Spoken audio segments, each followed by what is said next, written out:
টুনি, আমি তোর কথা শুনে যা বুঝলাম সব কিছুর মূলে এই গাজরটির হাত রয়েছে। এর ভিতরে কোনো না কোনো আত্মা লুকিয়ে আছে। এই গাজরের ভিতরে যেই থাকুক না কেন তাকে আমি এক্ষুনি বের করে ফেলছি।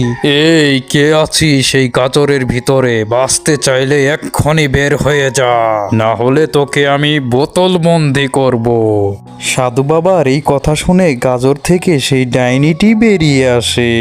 আর ডাইনিটি সাধু বাবাকে বলতে থাকে, সাধু বাবা, আমাকে ক্ষমা করে দিন, আমার ভুল হয়েছে। তোকে ক্ষমা? হি হি হি হা হা হা হা। তোকে কখনোই ক্ষমা করব না। তুই টুনির ছেলে টিঙ্কুকে কোথায় রেখেছিস? জলদি বের করে দে, নাহলে তোর 14 গোষ্ঠীর নাম ভুলিয়ে দেব। সাধু বাবা, আমি টিঙ্কুকে ফিরিয়ে দিচ্ছি, তার বিনিময়ে আমার জীবনটা ভিক্ষা দিন। ঠিক আছে, তুই আগে টিঙ্কুকে ফিরিয়ে দে, তারপরে আমি তোকে ছেড়ে দিচ্ছি। তারপর ডাইনি তার পেটের ভিতর থেকে টিঙ্কুকে বের করে দেয়। এই নিন সাধু বাবা, আমি টিঙ্কুকে বের করে দিলাম, এখন আমাকে যেতে দিন। ঠিক আছে ডাইনি, তোকে আমি ছেড়ে দিলাম। আর যেন এই গ্রামের ত্রিসীমানায় তোকে না দেখি।